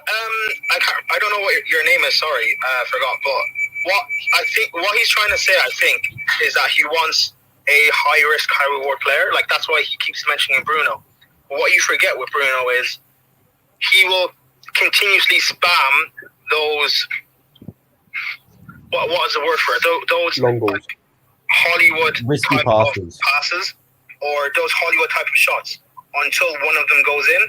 And when it does go in, it looks brilliant. But you forget about the other times when it's constantly not paying off. Ziyech is the exact same sort of player, except his numbers aren't near as high. Whereas someone like Jorginho is a lot more smart and safe for what he does. Oh, it's more sideways passer. You forget Fabregas played in a team with Costa. He was clinical. Fabregas played with Spain. Fabregas played at Barcelona with Messi. Fabregas tried those passes, and Fabregas was accurate with those passes. They're playing different systems. Now you're banging on about this Bruno stuff too, man. This is different. Stop telling me that, bro. Bro, Werner doesn't have the ability to be able to like chest the long ball and put it in the back of the net like Costa. This is different. Come on now. This is different to this team that we have, where you got like everyone keeps complaining that Werner misses chances, that Havertz and Mount, everyone's missing chances last season. So why would someone like Jorginho, who's smart with the ball, continuously play forward passes? How does that? Like Werner to miss a 1-1 to create more chances? Then the opposition counter attack, and then we concede. And all of a sudden, people are complaining that someone like Werner is out of position. He's out of position because we're constantly trying to make forward passes for no reason. It's better to keep use of the ball. If we have the ball, the opposition can't have it. Just they can't score. Those long balls are opportunistic, bro. From a set point of view, that's different. But you can't say that he's not good and stuff. Like comparing him to Pogba, Pogba's a different level of player, obviously. But even Pogba in this system, he's not going to continuously spam forward passes to someone like Werner or Havertz if they're going to be missing chances. That wouldn't make sense. Pogba's smart with the ball as well. And Pogba played alongside Pirlo. He didn't play Pirlo's job. Pogba is best played when he's going forward. That's what I'm saying, man. And like, you bring up that Bruno stuff too about United. United play in a counter-attacking system, right? Where they want to break fast. They got pacey players. They got Rashford, you know. Look, and different players in the day, Bruno and Jorginho. Look, listen. You could say we don't play in a counter-attacking system. Yes, we play in the back, in a what you call it. Hello? Bro, what's the loud ass noise? Probably I think that's you. Hold on. I'm sorry. Yeah, all right, all right, look, we could all say we don't play in a counter-attacking system, but we have hella chances of counter-attacks every time. It's watch the game. You guys watch the game. I don't gotta tell you. We review it every time after. We on this panel like we're on this panel all season long. I'm telling you, we could say we don't play a counter-attacking system, but we have chances of counter-attacks popping up that when it's about to happen, instead of the person looking up and having the vision to say, oh, okay, I'm going to make a pass, even if it's on the ground in the air, that splits the defense and tries to make an assist pass. No, Jorginho, instead, this is the only problem I have with him. I'm not saying he's not a good player. I'm not saying I don't like him. It never came out of my mouth. I actually prop Jorginho of being a smart defender, even though you guys always slay him about his defensive work, and you tell me that that's not a register's job either. But we always slay him about his defensive work. The same thing about a midfielder. You cannot tell me that. I'm not saying he sucks at the pass, but he's not very good at his long ball. His long ball usually go over the head of a lot of players. Even when we're playing, we need someone to break down. We need someone to break down a mid-block team. And let me sum it up for you, brother. Right? Because what you're describing is what you want is opportunistic. Right? When we counterattack, what you just described, we run with 4 players. We play on the ground. We got 4 players running. Right? We pass it through on our counterattacks. We don't do one long ball and have 4. Just hope one of those players get onto it. Right? Well, why not? That's the more riskier pass. That's the problem. You need to start being calculated, right? Jorginho is a facilitator of play, not necessarily a playmaker. That's the difference there, right? He carries the ball. He's key in build up. You need to question Tuchel for that. No, why would you not the playmaker? He's just a build-up player. What's that? He's a short passer. So if I see a one-man wide open one-on-one with the defender, because I'm a safe player, I'm gonna play sideways instead of taking the risk. And you said because Werner is missing, I don't care about how much my attackers are missing. It doesn't. My attackers missing. No, but what you're describing is what a lower team does, bro. For him. Have you seen what a lower team would do with a big striker? Just hit it long and hope he gets onto it and get the second ball. I'm not You're describing Brexit ball. We've been playing silky football all season when Tuchel came in. Man. I can't believe you are talking Brexit ball, right? What you're hoping. I am not good English, so I don't want no Brexit ball. I'm not talking about Brexit ball. You're describing a quarterback. No, Brexit ball. I know that's exciting in America, and I know that's great. That's what happens in Stop. Enough of that American thing, bro. I've probably been watching shows as long as you are. I know, but I've been. That's what you're. But that's what you're describing, and that's what you want to get excited about. Listen to me before you start. As a Nigerian, before being an American, I've been watching football for my whole damn life. So just called it soccer. I could look. I won't take it. I won't take it to race anything. It's just you're excited about wrong risky balls. Hey, my boy, just cap the American thing. Just cap it. Just cap it. Okay. Just none of that. I'm taking just you. None of that. Just you feel me? You're excited. Exactly. Just yourself. Excited at that long ball. My dude, just stop it, bro. You know, you brought the American thing. Now your logic is just, obviously. There's no American nothing. I'm saying what you're describing. I could be American as yourself. I can't be from Nicaragua, bro. But my it don't matter where I'm from. My knowledge about football is top tier. So I don't care what you say. So I'm saying, now let's be real. Right? Point of me saying this, right? We need to be a smart, measured, calculated team. We cannot just take high risk, high reward. Right?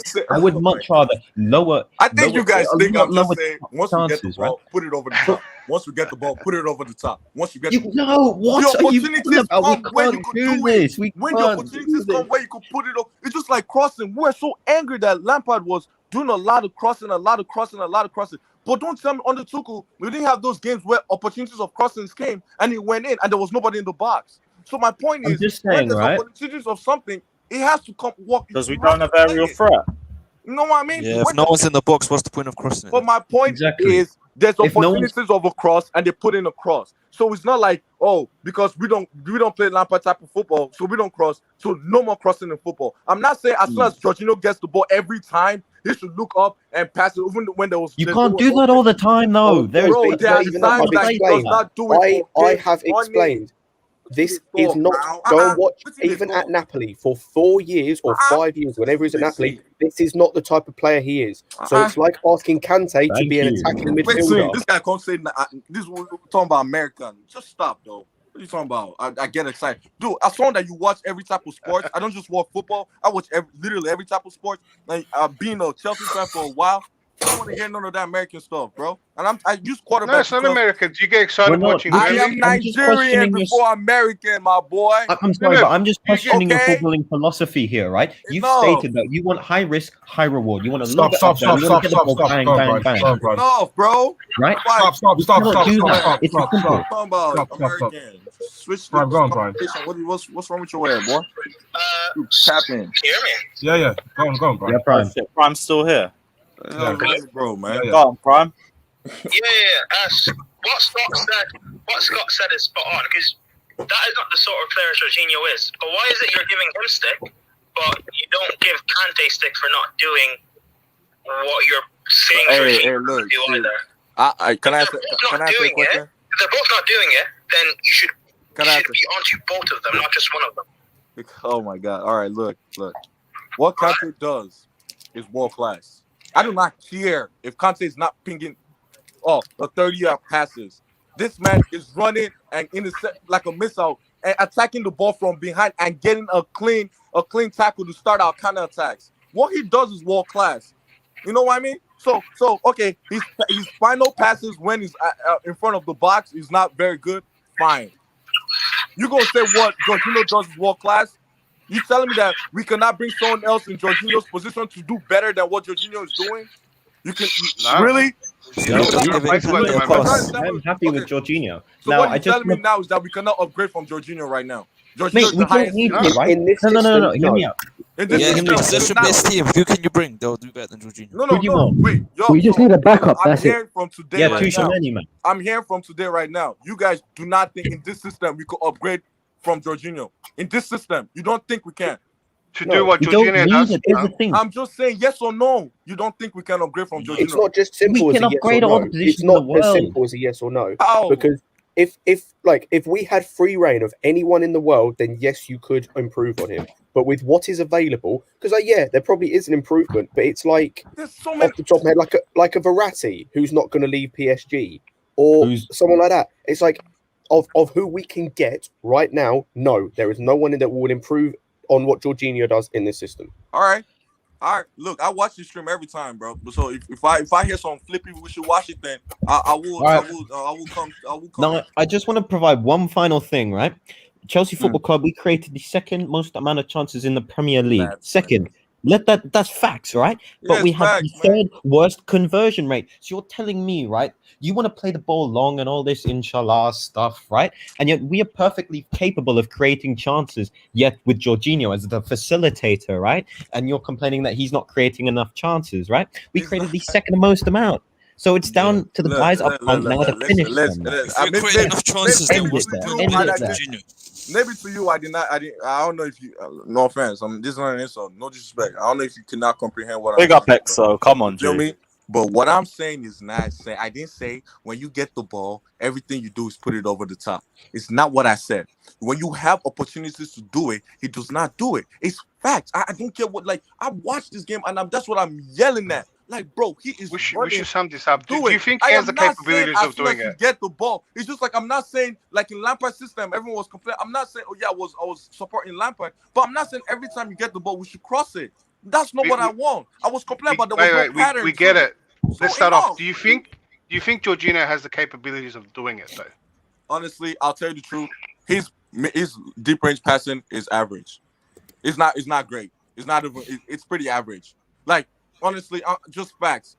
A lot of passes we try from deep, it just goes over his head. Do you also feel the way we play at the moment, we don't allow for that type of ball that you're talking about? Okay, look, I am not saying we play a counter-attacking system, but we do have opportunities to counter-attack. And when people are making a run, we pass sideways to the wing backs most of the time. It's there. It's in front of you. I'm not even lying. This is not something you can see by. It's something if you go rewatch the game, you see some things. Like it's not me saying Jorginho is a terrible player. I gotta stamp that out. I've given Jorginho his props. I'm actually appreciative of Jorginho. Never been a Jorginho hater. The same way I came about the Kovacic thing. I'm not a Kovacic hater. I just feel like Kovacic in his game, people love his game so much because he's press resistant, and that's it. But it's so much more he could bring to the team. So it goes. I remember Lampard even trying to tell Kovacic, if you could bring scoring and more assistance to your game, do world class. Undoubtedly, or whatever you want to say. But and the fact that I'm not saying Jorginho is not good at his job. I'm just saying he needs to elevate his passing more and his vision of looking up and seeing the run. He does not see the run. It's just that's all I'm saying. And what you guys are making it seem like I'm saying. Then you take into account that could be tactical. You're wrong, but he does. He does see the pass. He doesn't see the wrong ball pass. Listen, if our forwards were clinical and we score 3 to 4 goals a game, no one would ask for Jorginho to make those passes in the first place. Yep. No one would care. Yep. As I said. All right, we played 50 games. Exactly. We played 50 games this season, and there are a lot of games this season that he was not doing those passes to break it down. And I'm telling you, it's not me saying Jorginho suck. I won't come here and say Jorginho sucked without bringing a fact or debate to it. It's nothing like that. And I'm telling you that the fact that this man Jorginho's never really the guy for the final ball, though. Isn't Jorginho's role to give the ball to the next pivot partner like Kante or Kovacic to progress the ball into the final third? Exactly. Yeah. Look, facilitator, not playmaker. Come on, man. I'm not saying Jorginho should be at the in front of the box. From the deep line, you could. But that's what you're saying. He's a facilitator. But one thing I want to see going from next season is I want to see. I'm saying you could make passes to split the defense. That's it. I'm done with this conversation. I'm just saying he could. One thing I want to see next season or try to experiment is maybe Andreas Christensen at a CDM role. Maybe he could make those passes through the middle. I back that. Great option. No cap. Like, bro, imagine he can definitely make those passes. Imagine Thiago Silva playing that register role. The passes he will probably be given. Or imagine David Luiz. And even though David Luiz's defense kind of was shaky, for those deep line passes, no look passes to Pedro. But that's their role, though. They're sweepers, bro. It's a libero role. They got to play like that. Look, bro, he's a great. Role is not to give the final role. ball. It's an ability. He has the ability to do that. It's not just a role, bro. You have to have the ability to do that. How often does Rodri make those over-the-top passes anyways? Even if Fabregas is playing number 10, if he's deep on the counter-attack and he's back there, he'll look up. I'm always using Fabregas, and I know Fabregas' was a generational talent coming up. But just that vision. Oh, my God. Great. That's it. I'm done. I'm done with the... Hey, you might get your answers watching Jorginho and Higuain, man. They did a flat-out, non-stop. That's probably where you get your answer from. If you really wanted to see that type of connection, we don't do it now. The system doesn't allow it, or Tuchel doesn't want it.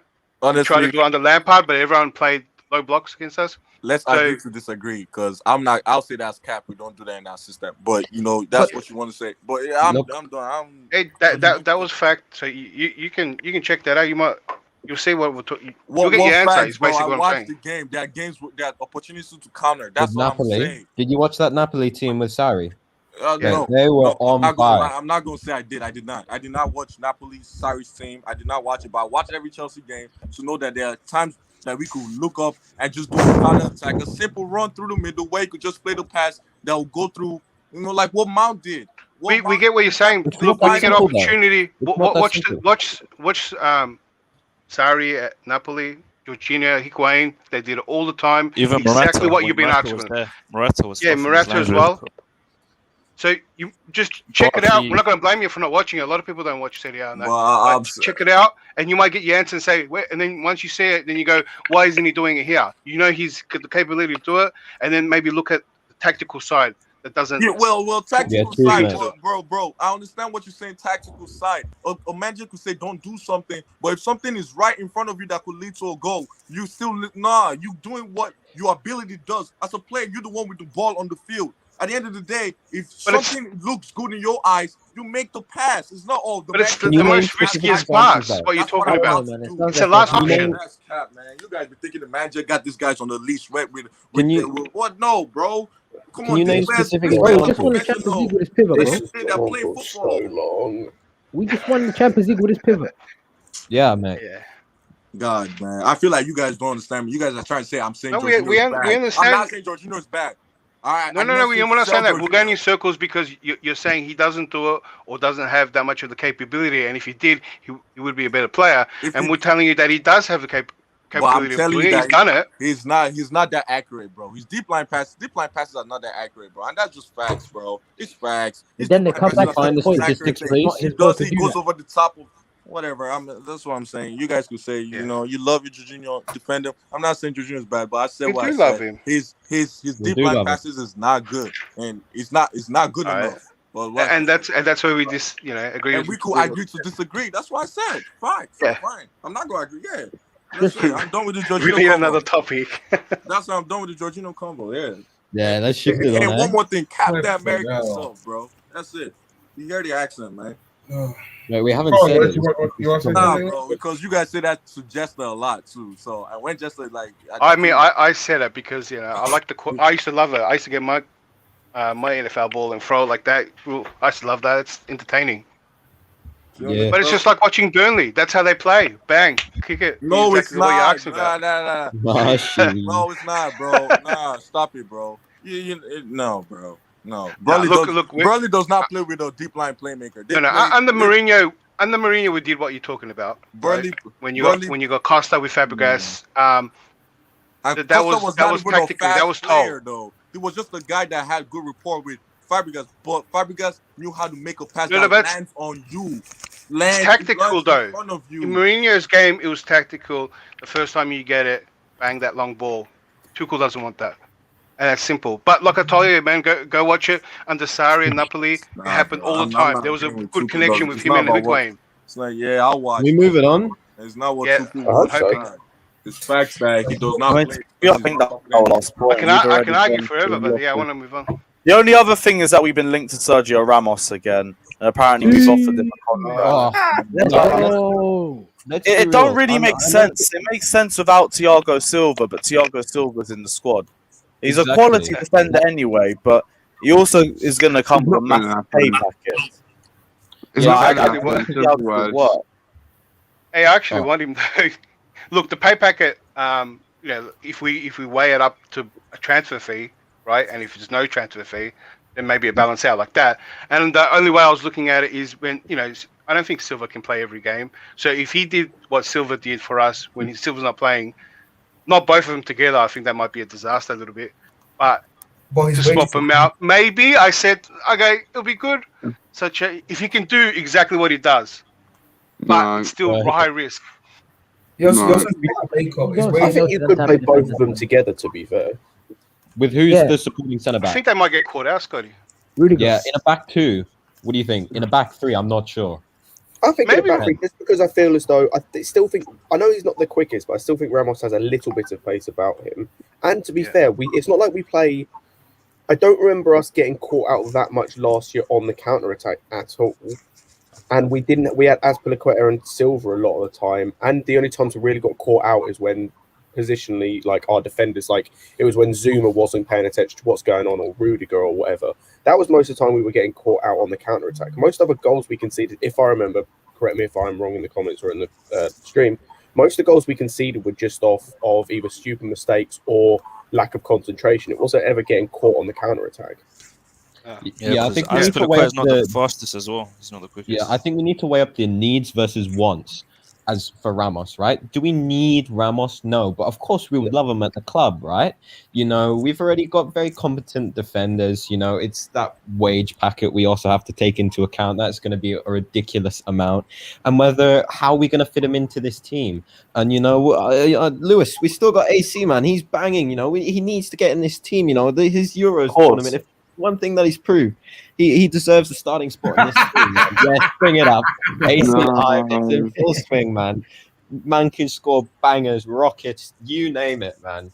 You name it. And I think he can only get better and better. And bringing someone like Ramos in will stunt his growth. And we can also talk about Gurhi too. You know, yeah, he had a very good season with Swansea. Not the best playoff final performance, I'll admit that. But, you know, there's also room to grow for him there and at the club maybe. So we just got to weigh the links have come from maybe Zuma leaving, and we might need a defender. Bro, yeah, but what we think Zuma? That's a hell of an upgrade. And we also have 60 games potentially this season as well, so we can rotate wherever necessary. Happy birthday! That's what I'm looking at. Didn't even clock that in the comments section. Happy birthday, Andreas Christensen has like the craziest redemption mark I've seen in any player. The craziest redemption. He could potentially be winning the Euros. It's all mad. No, yeah, Champions League and Euros in 1 year, man. No. How would he go if he knocked out England in the semi-finals? Lewis, I've got a quick question for you. Would you rather England win the Euros or AC scores the winning goal for Denmark against like Belgium or Italy and Denmark come away with the Euros? Denmark. England would have been a better example. No. Denmark win the Euros. Lewis, I told you, you're not stop smoking that shit. You're not doing it. It's not happening. Yeah, you're smoking it if you think anything different, my guy. Love to hear it, mate. Love to hear it. All right, well, you know what? I'm going to end the stream here anyway because I got to be on Flawlesses in 25 minutes. Big up everyone who's locked in. Smash the like and subscribe button if you guys haven't done so already. We'll be back tomorrow for another live stream. Take care, and as always, up the